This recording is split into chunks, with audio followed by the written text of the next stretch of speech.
Hai semua, dengan posisi Anda saat ini, silahkan Anda menoleh ke kiri atau ke kanan, lalu berikan senyuman terbaik yang Anda punya kepada orang di sebelah Anda. Lalu, apa yang Anda rasakan dari balasan senyum Anda? Apakah orang di sebelah Anda memberikan senyuman yang benar-benar tulus atau tidak?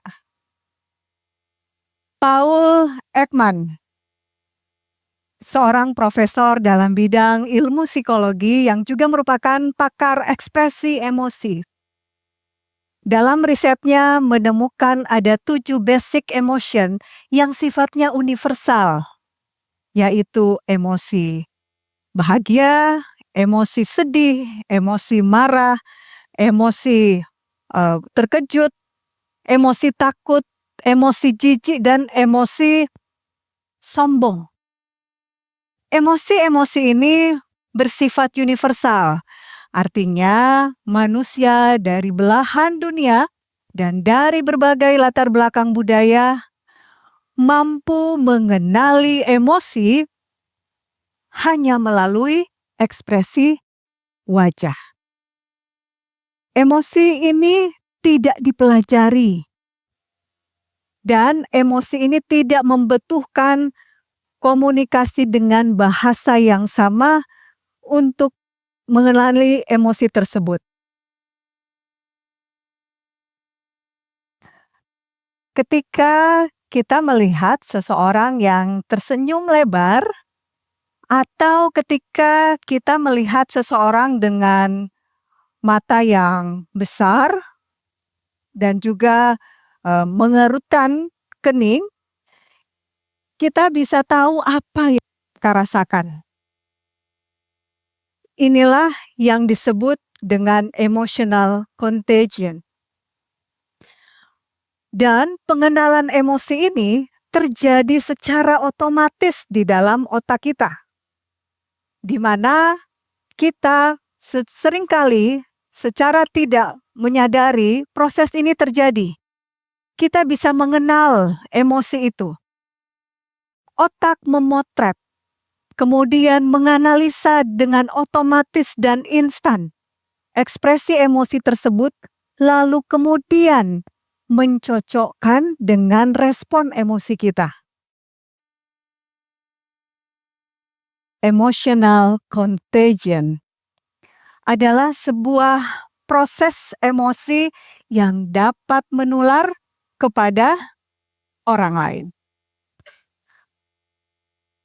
Seperti ketika kita sering berada pada lingkungan yang memiliki energi positif, maka emosi kita pun akan ikut positif.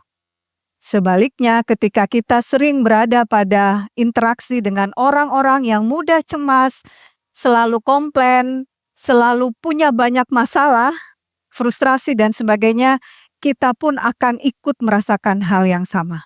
Inilah yang disebut dengan fenomena emotional contagion.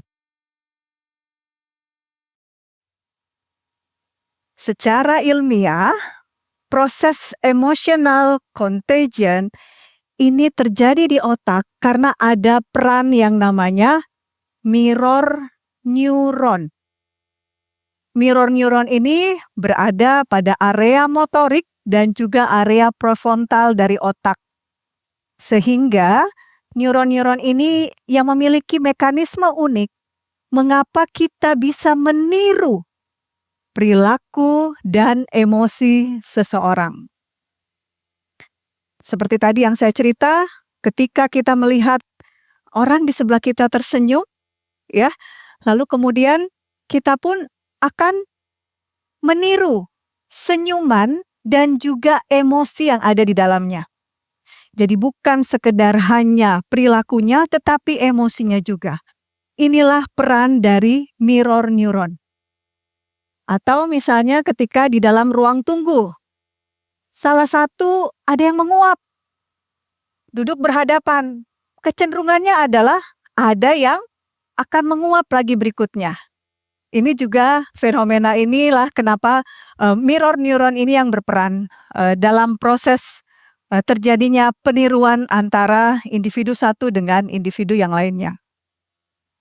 Ini merupakan mekanisme biologis di mana kita, emosi dan perilaku kita sangat dipengaruhi oleh lingkungan dan emosi orang-orang yang berada di sekitar kita.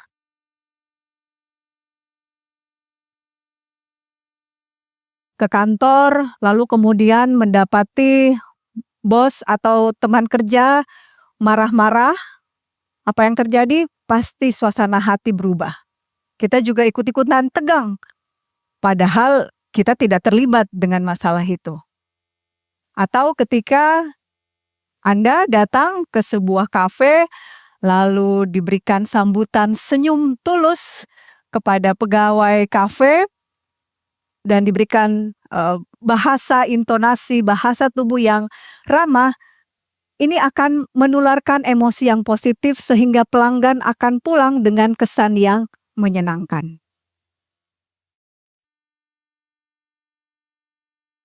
Senyum adalah sebuah signal komunikasi yang berarti penerimaan dan keterbukaan. Ada beberapa tipe senyum yang sering kita jumpai, kita amati dalam kehidupan sehari-hari. Tapi dalam riset psikologi, secara umum dan secara luas,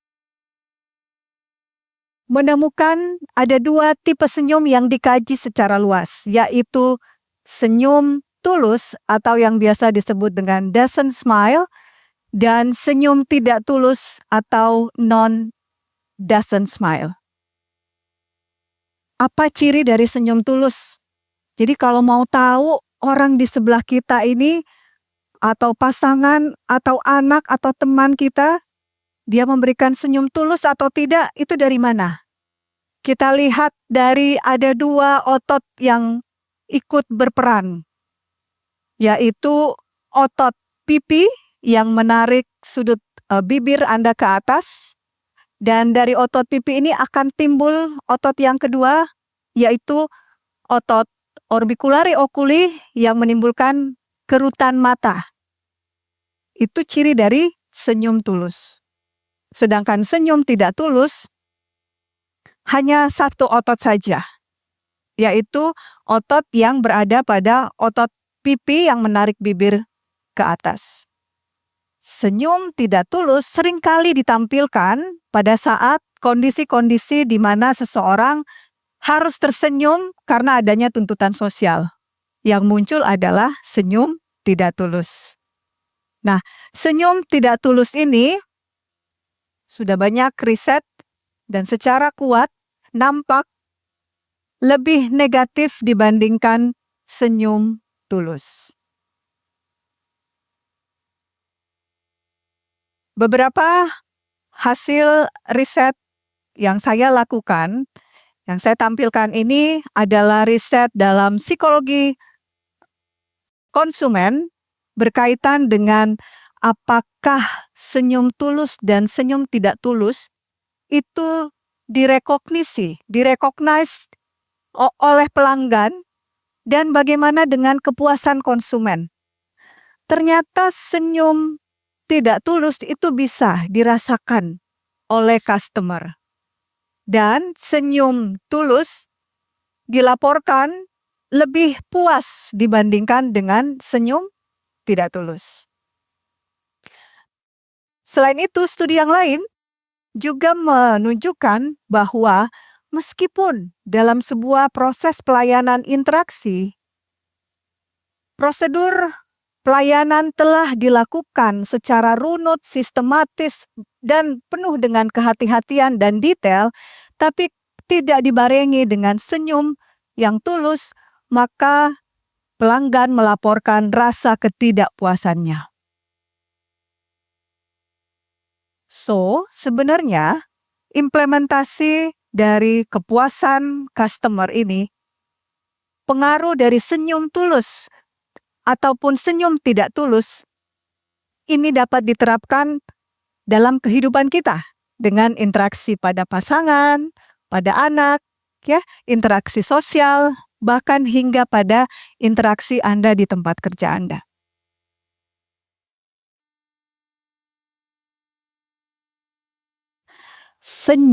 Tersenyum adalah sesuatu yang simple, sederhana tapi powerful. Di Jepang, kelas senyum ini sudah mengalami peningkatan yang tajam. Permintaan untuk membuka kelas senyum pasca COVID-19. Karena orang-orang Jepang merasakan bahwa ekspresi wajah mereka, terutama ekspresi tersenyum mereka, itu sudah jarang digunakan lagi karena penggunaan masker yang cukup lama, sekitar hampir 2 tahun. Begitu pula perhatian dari karyawan kereta api mengharuskan mereka untuk mengecek senyum mereka terlebih dahulu, memastikan bahwa para pegawai kereta api di Jepang ini akan memberikan senyum yang tulus kepada para pelanggan. Dan juga saya seringkali dimintai untuk memberikan pelatihan hanya berkaitan dengan senyum. Padahal senyum itu kan sangat simpel ya. Tetapi dari hasil riset saya yang saya lakukan dengan menggunakan mystery guest, ternyata dinilai bahwa pada proses layanan hal-hal lain itu bisa ada perubahan. Tetapi khusus untuk tersenyum dan mengucapkan terima kasih itu ternyata perlu mendapat perhatian dari perusahaan.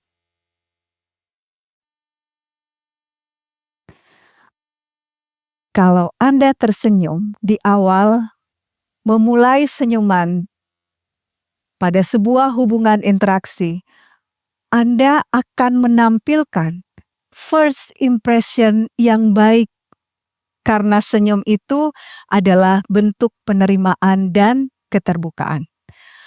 Anda akan meningkat kepercayaan diri, akan luas dan semakin luas dalam membangun jaringan.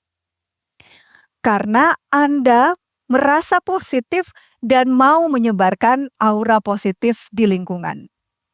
Manfaat dari senyum juga adalah untuk meningkatkan hormon kebahagiaan. Sehingga begitu banyak riset yang menunjukkan bahwa dengan Anda tersenyum tulus, maka simptom-simptom kesedihan itu akan menurun. Dan juga menurunkan hormon stres sehingga seseorang merasakan lebih mampu dalam menahan rasa sakit. So, strateginya apa yang perlu dilakukan dalam melatih senyum kita? Yang pertama adalah ubah dulu mindset kita. Mindset selama ini bahagia dulu, baru tersenyum. Sekarang mindset itu ayo kita ubah, senyum dulu supaya Anda bahagia. Karena ingat, Anda akan menyebarkan aura positif yang bahagia kepada sekeliling Anda. Yang kedua, simple tapi butuh konsistensi, yaitu lakukan kebiasaan selalu tersenyum. Bangun tidur tersenyum, berpakaian tersenyum, cuci muka tersenyum, sarapan tersenyum, sampai Anda naik kendaraan pun tersenyum. Lakukan kebiasaan-kebiasaan itu sehingga akan terjadi secara otomatis. Dan Anda sudah tidak perlu bahwa ini adalah sebuah keterpaksaan seperti tadi yang senyum tidak tulus itu. Karena merasa itu adalah tuntutan sosial. Kalau ini Anda sudah biasa lakukan, maka akan menjadi kebiasaan yang positif. Bukankah sebuah kesuksesan itu diawali dengan kebiasaan kecil yang positif? Hal lain yang tadi ketika pelatihan senyum ini yang dilakukan adalah melatih ekspresi wajah, melatih ekspresi senyum secara khusus.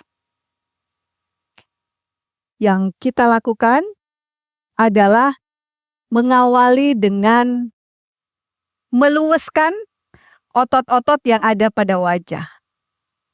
Sederhananya itu biasanya lakukan senam wajah. A, I, U, E, O. Kalau ini ekspresi wajahnya sudah lentur, sudah luas, kemudian pusatkan pada bibir Anda, pada pipi Anda, lalu pada mata Anda. Karena senyum tulus itu, mata Anda pun harus tersenyum. Dan yang terakhir adalah teknik mindfulness. Teknik ini dianjurkan dalam kondisi yang begitu rileks. Ketika dalam kondisi duduk, bisa dipejamkan mata, lalu kemudian kita tarik nafas dan rasakan oksigen itu masuk ke dalam tubuh Anda, lalu pelan-pelan dihembuskan. Saat dihembuskan, Anda mulai membuat senyuman dan merasakan otot wajah Anda mulai bergerak. Lakukan ini secara konsisten, sehingga senyum tulus dapat membentuk kebiasaan dan terpancar di dalam diri Anda. Pastikan bahwa ketika Anda tersenyum, bukan hanya bibir yang tersenyum, tetapi mata Anda juga tersenyum. Karena mata adalah jendela hati, maka senyumlah dengan hati. Senyum adalah investasi emosi. Efek Anda memberikan senyum yang sementara, yang hanya sebentar, tetapi berdampak bertahan pada orang lain. Senyum tulus dari hati akan mengubah interaksi biasa menjadi lebih bermakna. Terima kasih, tetap tersenyum.